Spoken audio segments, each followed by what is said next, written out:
Gupkar alliance में दरार अब साफ नजर आ रही है। इत्तेहाद में शामिल अहम पार्टी पीपल्स कॉन्फ्रेंस ने भी अलग रुख इख्तियार कर लिया है। पीपल्स कॉन्फ्रेंस के वाइस चेयरमैन अब्दुल गनी वकील ने आज कहा कि गुपकार अलायंस के ताल्लुक से इनके तहफ़्फ़ुज़ात सही साबित हुए। अब्दुल गनी वकील ने कहा कि लोगों को पता चला कि गुपकार दुनिया की तारीख में ऐसा इत्तेहाद है जिसने कम सतह के डीडीसी सीटों के लिए आपस में ही लड़ाई की। इन्होंने कहा कि अलायंस में शामिल पार्टियों ने प्रॉक्सी उम्मीदवार खड़े करके इंतखाबात का मजाक बना दिया है। पीपल्स गुपकार अलायंस जो है,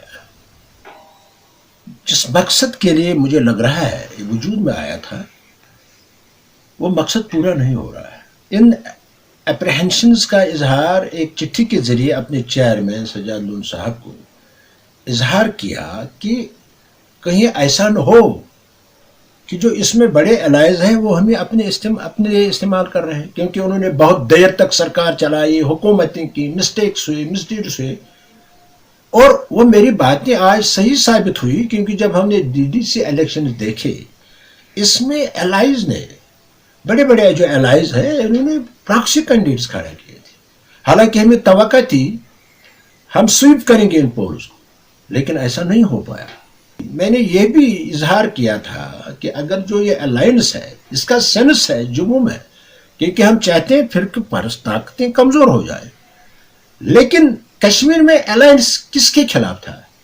बल्कि मैंने ये देखा जिस अलायंस से फिरका परस्त ताकतें और उनके अलायंस हैं, उनको काफी मदद मिली। पुरजोर मुतालबा दोहराता हूं कि उनको चाहिए कि वो फौरी तौर कोर ग्रुप की मीटिंग बुलाए, इंट्रोस्पेक्ट करें कि आया कहीं ऐसा न हो कि हमें अपने साथ डुबा देगा।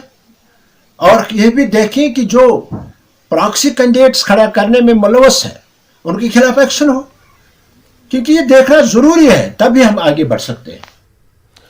शाहशाली पामपुर में पब्लिक हेल्थ सेंटर की नई इमारत पर कल बर्फबारी के दौरान ठेकेदार ने स्लैब डाली। इस पर लोगों ने बरहमी का इजहार किया। इनका कहना है कि चले कला में मनफी दर्जा हरारत में स्लैब डालना किसी भी सूरत सही नहीं है। इन्होंने न्यूज़ 18 उर्दू को फ़ोन पर बताया कि चले कला में सीमेंट के काम कामयाब नहीं रहते। तहसीलदार पामपुर ने मामले की जाँच की बात कही है।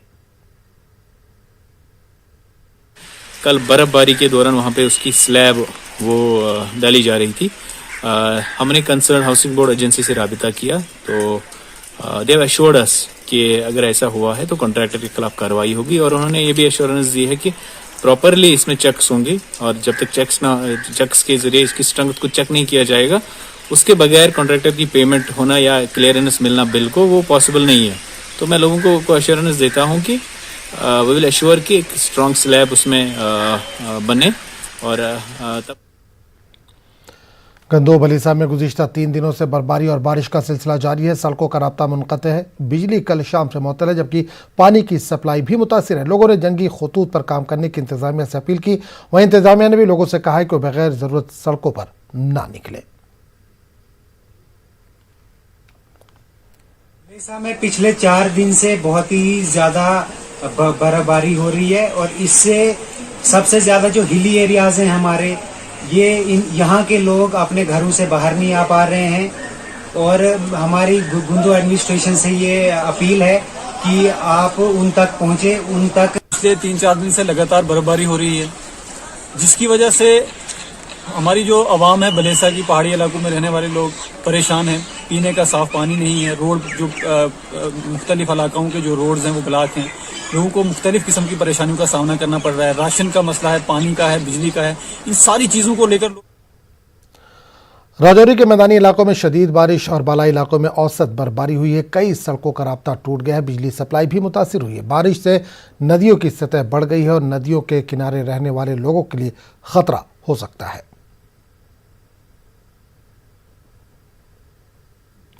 कोलगाम में सियासी लीडरान और नौमुंतखब डीडीसी मेंबरान ने अवाम को राहत पहुंचाने पर जोर दिया। नेशनल कॉन्फ्रेंस लीडर सकीना इत्तू ने नूराबाद मुतासरीन की मदद की अपील की। बाज़ लीडरान ने इंतजामिया की नाकिस कारकर्दगी पर सवालात उठाए हैं।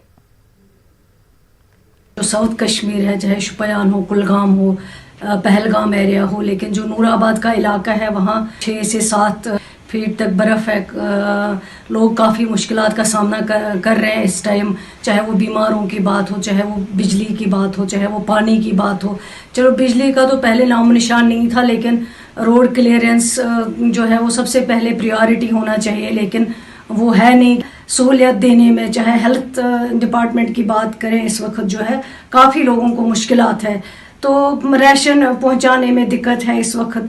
मैं गवर्नमेंट इंतज़ामिया से बोलना चाहता हूं कि वो नुकसान का जायज़ा ले और वो देखे कि नुकसान कितना हुआ, ताकि लोगों को उनको फराहम किया जाए। और अगर गवर्नमेंट कुछ नहीं कर सकती तो मैं प्राइम मिनिस्टर ऑफ इंडिया से गुजारिश करता हूं कि यहाँ पर डिजास्टर मैनेजमेंट को भेज दिया जाए। सिविल एडमिनिस्ट्रेशन की नाकस कारकर्दगी की वजह से जितने भी कॉन्स्टिट्यूंसी, चाहे नूराबाद की बात की जाए, द्यूसर की, होमशाली बुगिया, कुलगाम की, तो सब के सब लिंक रोड, मेन रोड मुतासिर है। जबकि डिप्टी कमिश्नर कुलगाम को पता था, मेट्रोलॉजी डिपार्टमेंट ने जो प्रेडिक्शन दिया है चंद दिन से पहले, उसके बावजूद से वो टस से मस नहीं हुआ।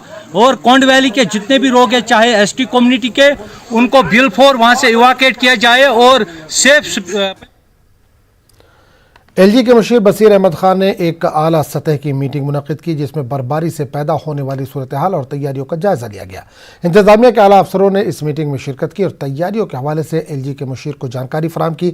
इस दौरान बताया गया कि शराब बंद रहने के तनाजुर में ज़रूरी अशिया और पेट्रोलियम मसनूआत का मुनासिब ज़ख़ीरा किया गया है। तरजीही बुनियादों पर सड़कें और बिजली की बहाली के इक़दाम किए जा रहे हैं। खान ने बुनियादी ढांचे की जल्द से जल्द बहाली के हुक्काम को हिदायत दी। वादी कश्मीर में मौसम सरमा के दौरान जहां आम लोगों को मुश्किलात का सामना करना पड़ता है, वहीं पुलिस एहलकारों को भी इन सख्त तरीन मौसमी हालात में अपनी ड्यूटी अंजाम देनी पड़ती है। इस तरह के सख्त मौसमी हालात में अपनी खिदमात को बखूबी अंजाम देने और तमाम तरह के चैलेंजेस का मुकाबला करने की गरज से पुलिस एहलकारों को खास तरबियत भी दी जा रही है। इस सिलसिले में SSP बांडीपुरा राहुल मलिक ने एक वीडियो भी शेयर किया है।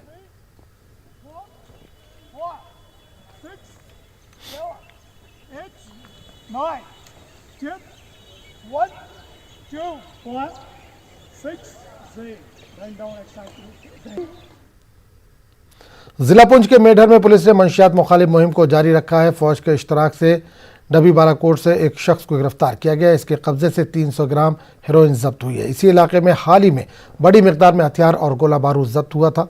पुलिस अब इस बात की जांच कर रही है कि कहीं मंशियात के इस नेटवर्क का सरहद पार से तो कोई ताल्लुक नहीं है। लोगों ने पुलिस के इस कार्रवाई की सताइश की है। आर्मी यूनिट्स के साथ कांटेक्ट किया, उनको साथ लिया और उसके घर के पास तलाशी के दौरान 300 ग्राम हीरोइन लाइक सब्सटेंस रिकवर हुआ है। फर्दर इन्वेस्टिगेशन जारी है, जो भी इंकशाफात फिर किए जाएंगे वो आपके सामने। श्रीनगर में बोलीवार्ड रोड पर वाक़े होटल वेलकम में आतिशज़दगी का मामूली वाक़या पेश आया। शॉर्ट सर्किट की वजह से होटल की दूसरी मंजिल पर आग लगी थी।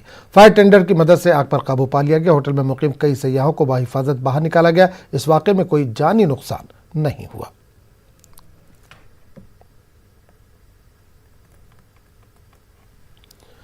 पुंछ शहर में मुसलसल बारिश की वजह से शहर के बाहर वाक़े शेर कश्मीर पुल के पास चलती कार पर एक दरख्त गिर गया। कार में सवार 3 अफराद जख्मी हुए। मुकामी अफराद और पुलिस एहलकारों ने तीनों जख्मियों को राजा सुखदेव अस्पताल मुंतकिल किया। जख्मियों की हालत खतरे से बाहर बताई गई है। इस हादसे में कार को नुकसान पहुंचा है। हम आ रहे थे घर से, लसाना से आ रहे थे इधर हॉस्पिटल में, तो अचानक उधर पुल पे पहुंचे तो ऊपर से पेड़ गिरा गाड़ी के ऊपर, तो नीचे दब गए। हम 3 आदमी थे, मेरा एक भाई था, मेरी बीवी थी। तो वहाँ से काफ़ी मुश्किल से पेड़ उठा के लोगों ने हमारी हेल्प की, तो हम निकले वहाँ से। बस 3 पेशेंट्स आए, ये लसाना से आ रहे थे पुंछ के लिए। तो यहाँ शेर कश्मीर ब्रिज के पास इनका एक्सीडेंट हुआ है। 3 लोग हैं, 2 मेल हैं, 1 फीमेल है। ये स्टेबल है, सारे ओवरऑल स्टेबल है। हमने फर्स्ट ट्रीटमेंट भी दे दिया है और एक्सरेज वगैरह के लिए एडवाइस भी कर दिया। अभी एडमिट ही। जम्मू कश्मीर में आयुष्मान भारत PMJAY सेहत स्कीम के तहत कार्ड बनाने का सिलसिला जारी है। मुतलका महकमे की जानिब से कोशिश है कि जल्द से जल्द तमाम इस्तेफादा करंदगान तक कार्ड पहुँचाया जाए। ताहम इसमें थोड़ी ताख़ीर हो सकती है। अगर किसी के पास कार्ड नहीं है लेकिन फिर भी वो इस स्कीम से इस्तेफादा कर सकता है, ऐसा किस तरह होगा? इसके लिए देखिए मनोज कौल की खास रिपोर्ट।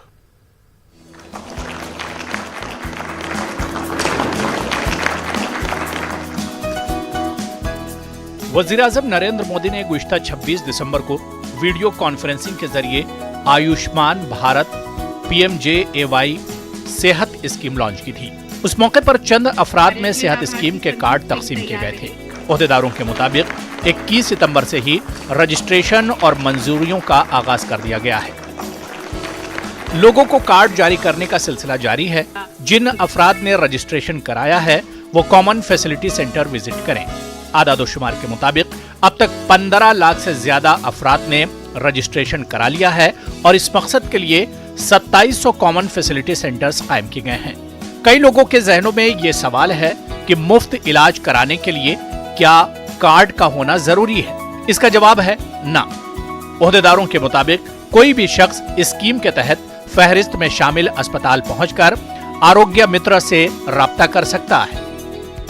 कार्ड ज़रूरी है, ठीक है, होना चाहिए हमारे सबके पास कार्ड, लेकिन कार्ड ना होने के कारण ऐसा नहीं है कि आपको इलाज नहीं दिया जाएगा।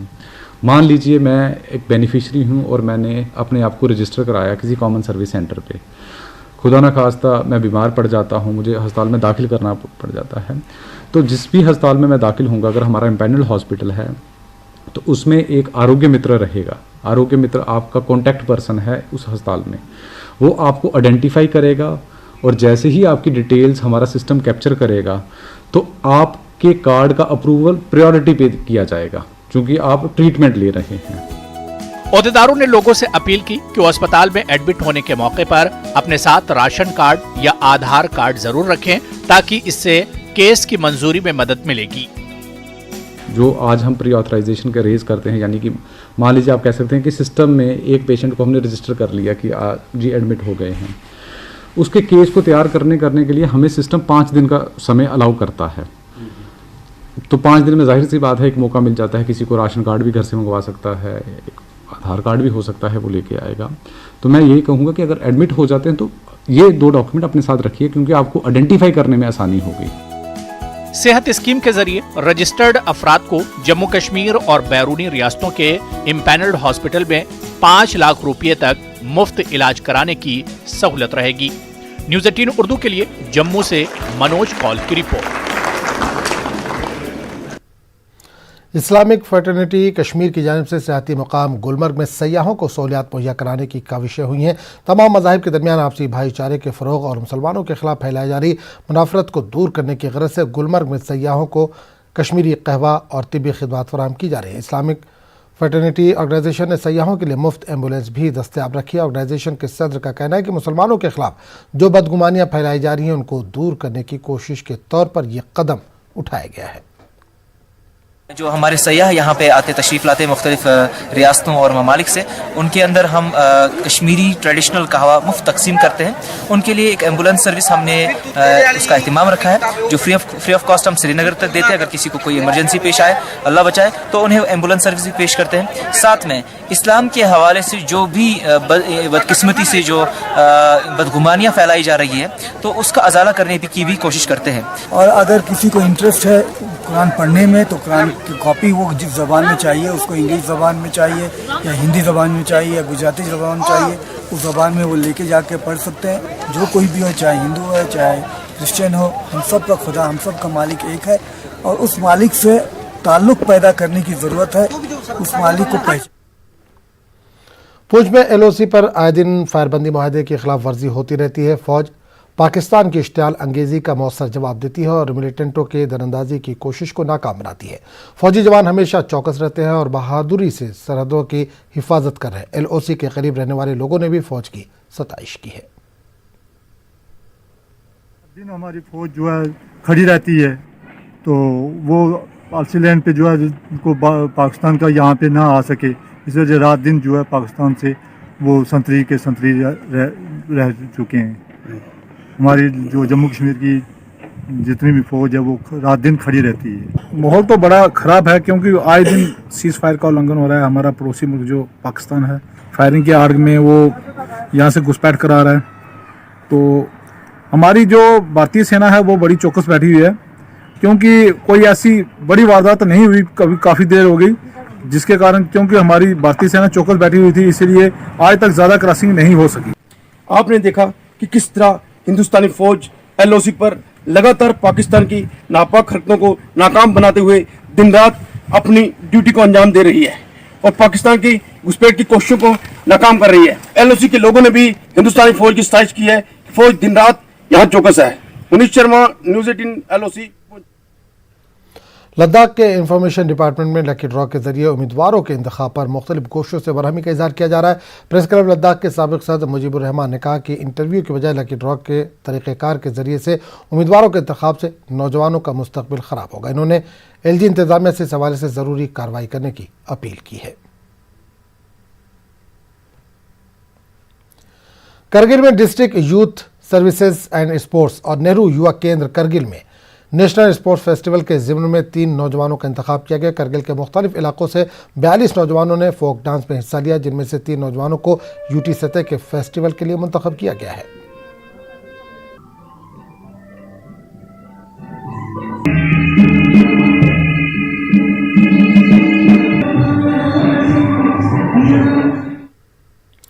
लद्दाख कल्चरल एकेडमी की जानिब से करगिल में 2 रोज़ा लोसर फेस्टिवल और लिटरेरी प्रोग्राम मुनक़िद किया गया। LAHDC करगिल के एग्जीक्यूटिव काउंसिल मुबारक शाह मेहमान खुसूसी थे। इस मौके पर लद्दाख के रिवायती और सकाफती प्रोग्राम पेश किए गए। महफिल मुशायरा का भी इनेकाद किया गया, जिसमें शोरा ने उर्दू, शीना, दर्दी, बाल्ती और पुरकी ज़बान में अपना कलाम पेश किया। कोशिश है कि हमने अपनी अदब और सकाफत को प्रमोशन और प्लेटफॉर्म देने के लिए हमारे बडिंग आर्टिस्ट, राइटर्स और जो भी हिस्टोरियन है, जो स्कॉलर्स है, उनको प्लेटफॉर्म देने का एक पहलू है। और उम्मीद है कि आने वाले दौर में इससे भी बेहतर प्रोग्राम हम आवाम के सामने।